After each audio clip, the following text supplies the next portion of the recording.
Hello and welcome to MLC Tv News Hour, reaching you live from the city of Lokoja, the confluent state of Nigeria. I am Morno Balagbubu. First, the headlines. Federal government to build world-class military hospital in Nigeria. KOGI Assembly approves Governor Bello's 3 billion loan request. Former appeal court president blames leadership for growing insecurity and poverty.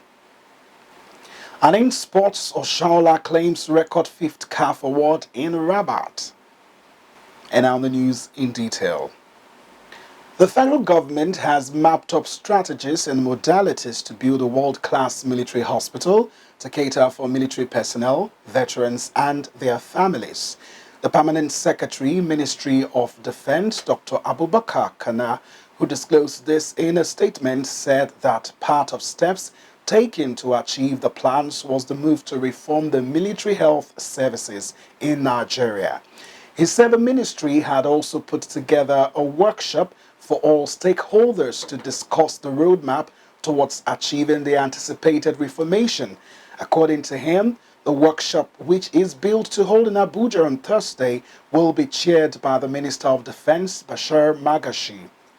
The Minister of the Federal Capital Territory, FCT, Yaya Bello, has disclosed that total money to be expended on rehabilitation of the entire complex of the National Assembly is 30.222 billion naira. The FCT minister stated this during oversight tour of some ongoing projects by the Senate Committee on Federal Capital Territory. President Muhammadu Buhari had approved 37 billion naira for the renovation of the National Assembly complex. The amount, which is included in the 2020 budget, is however not part of the 128 billion naira allocated for the National Assembly for next year. The money is instead part of the 2020 budget of the Federal Capital Development Administration. However, the amount was downwardly reviewed to 9.25 billion naira in the revised 2020 budget. But the minister told the Senate panel that contract sum of the rehabilitation work is 30 billion plus, out which 9.2 billion has been paid, remaining the balance of 21 billion naira to be paid to contractors handling the works. According to him, in terms of duration, the contract was awarded on December 30th, 2021, has completion date of August 15th, 2023, having commenced on April 16th, 2022.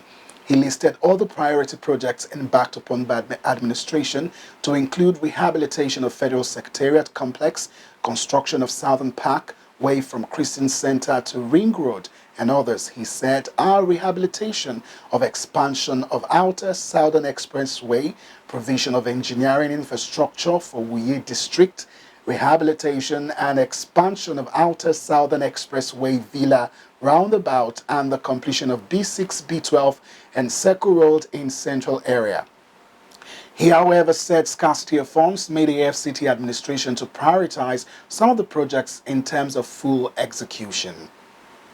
The House of Representatives has approved the extension of the lifespan of the Joint Admission and Matriculation Board's United Tertiary Matriculation Examination result from 1 year to 4 years. The result's validity extension was proposed in JAM Act Amendment Bill, which passed second reading at the House on Thursday. Sponsored by a member of the House from Oyo State, Tolulope Akande Sadipe, the legislation is titled A Bill for an Act to Amend the Joint Admission and Matriculations Board Establishment, etc., Act 2021, and other related matters. According to Akande Sadipe, the amendment is meant to overhaul the existing act, most especially the validity of scores, tenure of the registrar, and membership of the board, amongst others. The bill specifically seeks to amend sections 5(1)(a) and 5(2) of the Principal Act. In a related development, the House earlier on Thursday mandated its Committee on Tertiary Education to invite the officials of JAM with a view to resolving the current issue and all other related matters connected with technical hitches witnessed by candidates during the examination process. The committee is to report back to the House within 7 days for further legislative action. The KOGI State House of Assembly has approved the request by Governor Yaya Bello to borrow 3 billion naira to fund Nigeria COVID-19 Action Recovery and Economic Stimulus NG Cares projects in the state. The approval followed the consideration of the letter sent to the Assembly by Governor Bello requesting the House to approve the said amount for the funding of World Bank-assisted projects through the NG Cares. The Speaker, who read the letter of the governor, said the loan facility will be taken from Zenith Bank and repayment will be done on monthly basis from the state allocation on frontline charge. Meanwhile, the House has confirmed the appointment of Dr. Zachary Usman as Commissioner Designate and the appointment of Chogudu Duke Ahmed as the substantive clerk of the Assembly. We now go on a short break. We'll be right back. Please do stay with us.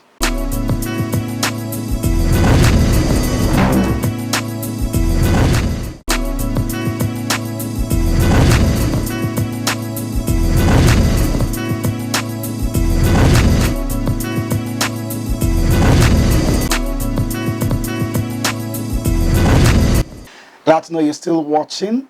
Lagos State First Lady Claudiana Ibijoke Sanwo-Olu attended the 4th Bosca MHI Free Medical Outreach tagged Jiggy Bola and relaunched Phase 2, targeted to reach over 250,000 Lagosians in 8 local government areas, 8 market sites, and 8 police barracks.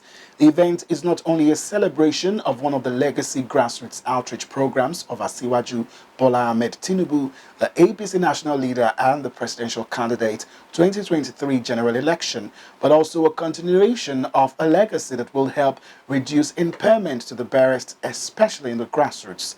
Essentially, the Jiggy Bola initiative is designed to strengthen the state's capacity for efficient eye care delivery, and the course of this medical outreach, the Bosco team, in partnership with officials of the state government, would ensure early detection of eye conditions that may lead to blindness, eye health, education, free eye surgery and treatment, dental procedure, mental health education, amongst others.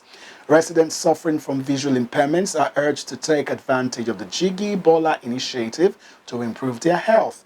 It has been established by empirical evidence that a large number of cases of visual impairment could have been prevented if they were detected early and treated effectively. A former president of Nigeria's appeal court, Justice Zainab Kachua, decried the deteriorating state of the nation, laying the blame on the country's leaders and professionals. Speaking at the 2022 Charles Mbane Ford Distinguished Lecture Series in Abuja, Kachua, who was the first woman to occupy the appeal court presidency in Nigeria, lamented that things have gone so bad that people now tag the country a failed state. The event, organized by the Abuja chapter of the Nigerian Society of Engineers (NCE), had as its theme governance and sustainability of an egalitarian society. Within the context of the 1999 Constitution and our democratic setting, the role of engineering practitioners. The ex-judge stated that things were deteriorating really fast in all spheres of the country's life, calling on all professionals in government who are in positions to make and execute policies to do the right thing. She explained that today, whether on land, sea or air, Nigerians feel unsafe to move around, insisting that it would seem that the security apparatuses have totally failed. According to her, while the universities are graduating students of various professions every year, there is no hope of a foreseeable employment for them.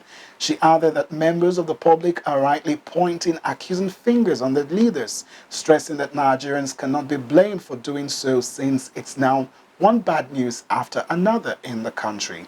According to her, there is no visible honesty in the response to the challenges, insisting that the challenges need to be addressed as soon as possible.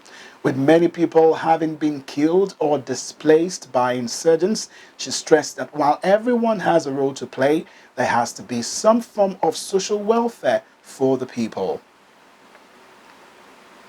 And now to stories in politics. The People's Democratic Party presidential candidate Atiku Abubakar has disclosed that he still remains friends with his main challenger, presidential candidate of the All Progressive Congress, Bola Tinubu. Atiku stated this while speaking during an exclusive interview with National TV, which was aired on Friday morning. When asked about his relationship with Tinubu, who is a former Lagos State governor, Atiku explained that they still remain friends despite their political differences. On the potential threat of Labour Party presidential candidate Peter Obi to his presidential ambition in the 2023 elections, Atiku clarified that social media presence and acceptability won't win him Obi election. He noted that despite the social media sensation and the acceptability of Obi's candidacy, the reality remains that the LP does not have people in government nor the National Assembly. And in sports, it's over to Juna Malik for the sports update.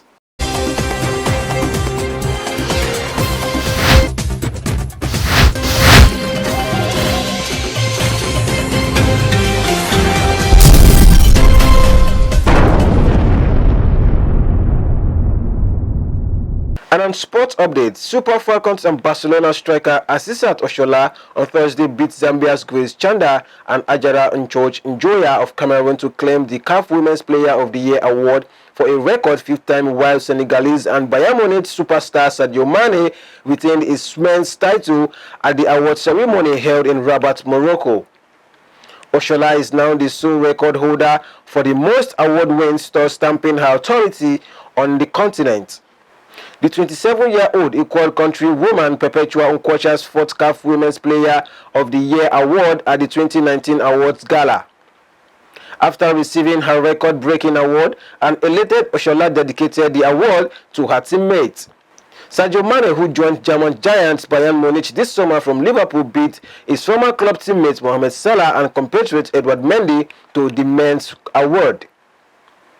After seeing their chances of winning the Women's African Cup of Nations for the 10th time quenched by host Morocco, the Super Falcons turned their attention to a third-place finish as they faced Zambia for the consolatory bronze medal at the Complex Mohammed V in Casablanca on Friday.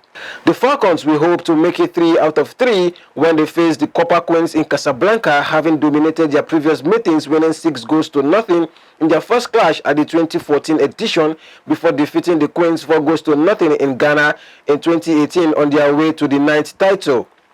Both the Falcons and the Queens were the victim of controversial refereeing decision in their semi-final losses.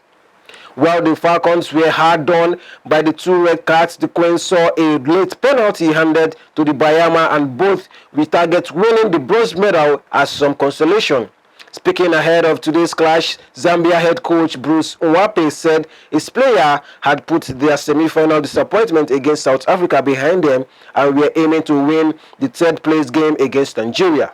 Super Eagles midfielder Kelechi Nwakali has accepted a contract from Spanish second division side SD Ponferradina, the club announced on Thursday. A statement by Ponferradina on their website page reads, Kelechi Nwakali, who hails from Owerri in Nigeria, born 1998, is now a new player for SD Ponferradina.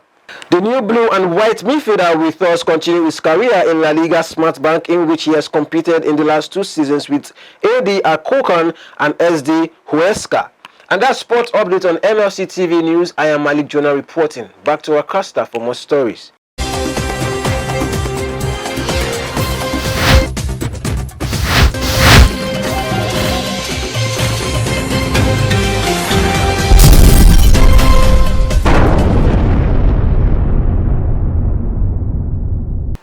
Thank you, Jonah, for the update. And on entertainment news, Matthias Ayodeji Peter is standing by.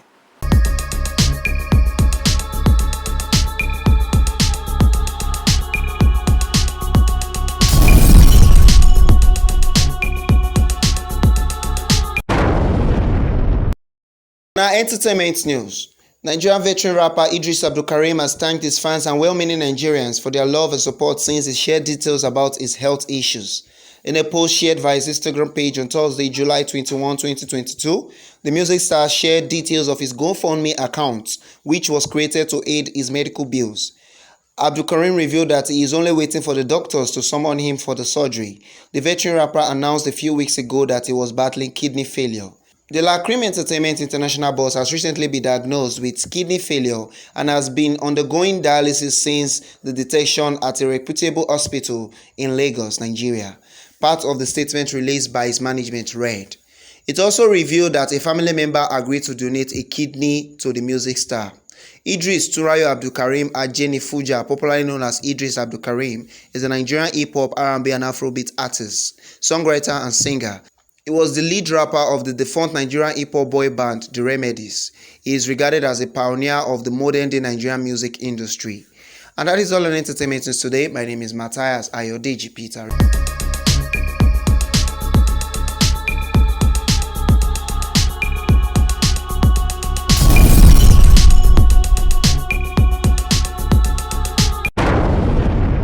Thank you, Matthias, for the update. And that is the size of our package today. Do join us next week at the same hour to watch our news as we give you updates on happenings within and across the globe.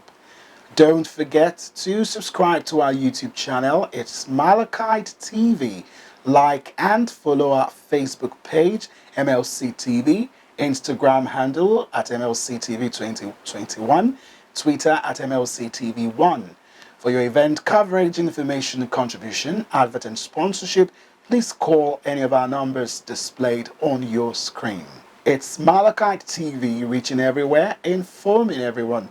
I am Morno Balagugu. Please continue to be your brother's keeper to build a united and peaceful society together. It's good day and have a wonderful weekend. Thanks for watching.